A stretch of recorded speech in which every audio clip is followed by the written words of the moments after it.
Uma história nunca é regra, gente. Não digo nem por maldade, vocês vão entender durante a história. Não tava nos meus planos ter que investir dinheiro nisso, porque...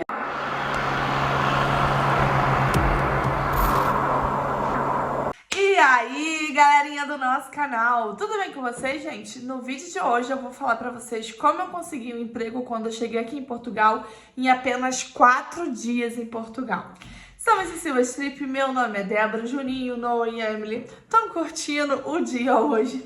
E eu vim aqui pra contar essa história pra vocês, gente, que a gente tá nas relatos de imigrantes, né? Contei algumas histórias tristes pra você.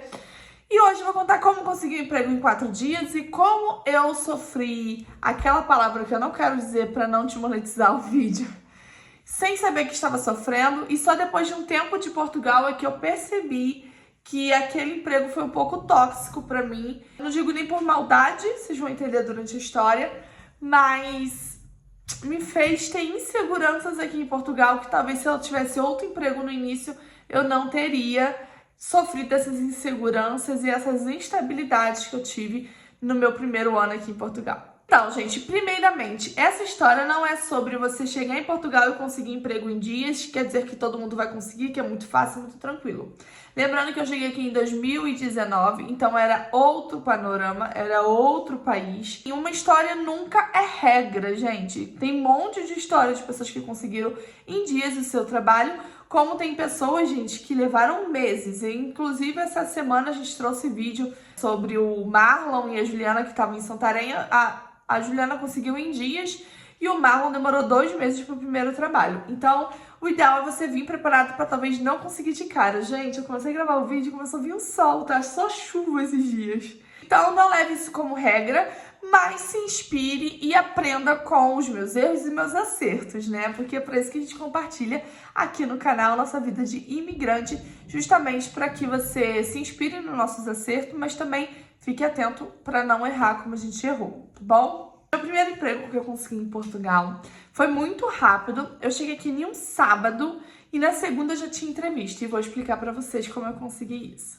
Já tem em outros vídeos de relatos de imigrantes, eu explico para vocês como a gente chegou aqui. Eu cheguei sem celular, justamente porque eu tinha acabado de ser assaltada no Brasil, preferi não comprar outro celular lá. Então, nosso primeiro dia aqui, que foi em um sábado, a gente chegou sábado bem de manhãzinha, a gente já dormiu, né, quase o dia todo, e no final do dia foi no shopping, compramos um celular, compramos um chip, e nesse mesmo dia, sábado à noite, eu comecei a colocar currículo, porque eu já estava ansiosa desde o Brasil. Gente, foram 3 anos me organizando para estar nesse país, pensando o que eu poderia fazer, que tipo de emprego serviria para mim, eu daria conta, eu seria boa, né? Eu daria uma boa contribuição para a empresa.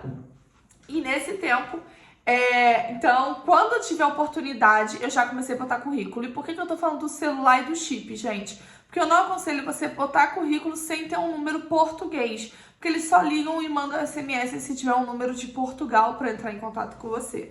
Então, às vezes, a gente do Brasil já quer adiantar alguma coisa e eu não recomendo, a não ser que você tenha uma profissão muito específica, que seu mercado seja muito fechado e que aquela oportunidade vai valer a pena para a empresa esperar você chegar para te dar um emprego ou para fazer entrevista. Então, assim, espere chegar aqui se você vai trabalhar de tudo, como a maioria dos imigrantes vem trabalhar de tudo. Chegue em Portugal e aí sim comece a distribuir os seus currículos quando já tiver um número. E foi o que eu fiz. Eu tenho uma experiência bem grande, gente, no Brasil, na área comercial, que no Brasil a gente chama de vendas e aqui em Portugal é a área comercial, tá? Trabalhei desde os 18 anos com telefonia até os meus 26, 27 anos mais ou menos. Eu trabalhei com telefonia no Brasil. Então eu passei por grandes operadoras de telefonia como o Oi, como o Nextel, como o GVT. Também tive uma passagem rápida ali pela TIM. Então eu tinha bastante experiência nesse ramo de vendas. Eu tinha um sonho, uma vontade no Brasil, que era ser corretora, né, de imóveis. Mas no Brasil, vocês que sabem aí como é o mercado, a gente tem que pagar por um curso, o curso não é muito barato, depois tem que fazer inscrição no Cresce, e aí que você pode trabalhar vendendo imóveis. Então, assim, era uma coisa que eu almejava, porém eu não tinha condições de investir nessa área. Então, eu já estudava, já tinha intenção de ser professora, de ter outra carreira, né? Então, era aquele sonho assim, se um dia pintar, eu tenho interesse em testar, porque eu sou uma pessoa muito apaixonada por decoração, por imóveis, por construção, por engenharia no geral. Então eu achava que eu ia ter aptidão para essa área. E aí, gente, quando eu cheguei aqui, eu comecei a ver muitas opções de comercial para imobiliárias. Também tinha comercial para a área de telefonia, mas como eu estava um pouquinho saturada do Brasil, com trabalhar com vendas e planos de internet e celulares e não sei o que, eu queria sair um pouquinho desse mundo e era a minha oportunidade, já que eles não exigiam nos anúncios ter curso na área. Só que eu já tinha visto vídeo de outros youtubers, por isso que é bom assistir vários, gente, que a gente vai pegando a experiência e vai entendendo, que não se pagava para quem trabalhava com imobiliária. Não se pagava salário, era só comissão. Muitas você tinha que pagar pelo seu material, para você poder distribuir o seu material, né? Panfletos e outdoors e não sei o que lá. Então, assim, não tava nos meus planos ter que investir dinheiro nisso, porque a gente chega, gente, contando as moedinhas para fazer isso aqui dar certo, né? A gente quer emprego que pague a gente, não a gente pague o emprego. Então, conforme eu ia vendo, eu ia meio que me desanimando, porque a maioria não oferecia formação, né? Que aqui chama formação, no Brasil seria um treino, não sei, um curso, né? A maioria não oferecia isso, a maioria não oferecia salário, né? Todas não ofereciam salário. Mas teve uma em especial que me chamou a atenção, que oferecia ajuda de custo nos 3 primeiros meses, tá? E que também oferecia formação direto pela empresa e todo o material pela empresa. Então, eu não ia ter que pagar meu curso, eles iam me dar cursos na área para eu aprender. E não precisava pagar pelo meu material, gente. E assim, eu não vou falar aqui qual é a imobiliária, porque se você juntar um com dois, você vai achar qual é a imobiliária e vai saber das pessoas que eu tô falando. E a minha intenção não é levar hater pra eles, porque eu tenho muitos amigos ainda que eu fiz dessa época e que eu amo demais e que considero, mas que o ambiente em si não foi o melhor ambiente para eu começar minha vida em Portugal. Mas eu vou chegar nessa parte ainda.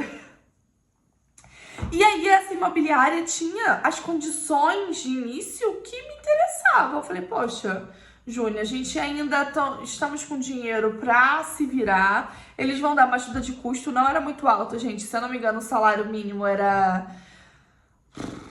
Não vou lembrar o salário mínimo de 2019, mas vou botar aqui na tela pra vocês o salário mínimo de 2019 aqui em Portugal. Eu recebia 450, então era menos do que o salário mínimo.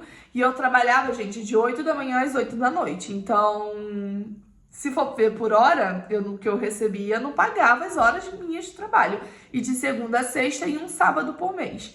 Então, se você pegar as horas, era muito mais do que essa ajuda de custo. Mas a ideia da ajuda de custo é, enquanto você está treinando, você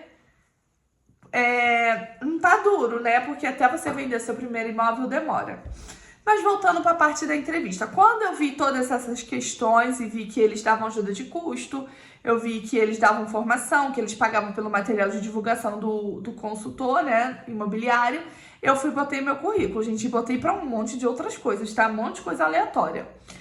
Mas na segunda-feira de manhã, domingo é domingo, né? Ninguém me mandou mensagem nenhuma. Segunda-feira de manhã, eu recebi um SMS. Até uma dica para você que está em Portugal, fique de olho nos seus SMS. Aqui é muito utilizado até hoje. Em 2019 era fortíssimo. Hoje o WhatsApp é até bem usado, mas o SMS ainda é uma das principais formas de comunicação. Então tem muitas empresas que mandam. E mandaram SMS perguntando se eu tinha interesse em uma entrevista naquele mesmo dia. Era tipo 8 da manhã e queriam que eu estivesse lá às 10. E eu estava hospedada próxima. Tinha que pegar metrô, ainda não sabia muito bem como funcionavam as coisas, mas era assim, de metrô eu conseguiria chegar lá em meia hora. Metrô mais o tempo que eu iria andar, né, entre as estações. E eu falei, Júnior, claro que vamos. E Júnior ficou em casa, foi se arrumar, porque a gente tinha plano de ir no Porto nesse dia, a gente ia conhecer o Porto nesse dia. E eu comecei a me arrumar correndo e fui. Gente, eu não tinha nenhum documento ainda, só meu passaporte. E Júnior foi se arrumando para quando eu acabasse a entrevista, eu encontrasse com ele e a gente seguisse nosso caminho. E aí, que até a gente ia fazer um NIF nesse dia. E aí, eu passei primeiro a entrevista com o gerente do RH, um querido português, tá? Vou falar as nacionalidades, porque isso vai ser importante durante a história.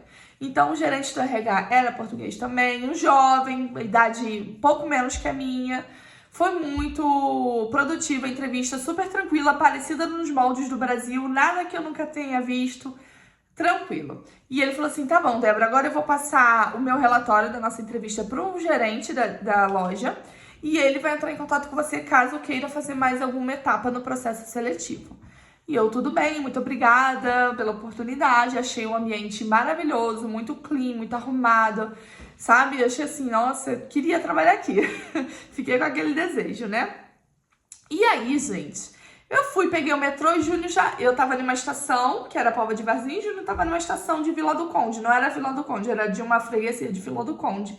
Então, na estação, eu ia passar e encontrar com ele, a gente ia partir pro Porto, porque a gente tinha que fazer um NIF e tava agendado com uma pessoa, né? Porque naquela época, independente se você vinha com visto ou não, você tinha que ter um representante para assinar. Ainda precisa em alguns casos, mas hoje em dia já há muitas exceções. Na minha época não existia. Então correu a gente lá para essa pessoa assinar pra gente o NIF. Só que a gente no caminho, me ligaram perguntando se eu poderia estar meio-dia, era 12:30 mais ou menos, de volta na imobiliária, porque o gerente geral queria me conhecer. E, gente, já tinha andado um monte de estação. E aí eu fiz o cálculo, falei assim, olha, 12:30 eu não consigo, porque eu tô mesmo longe agora.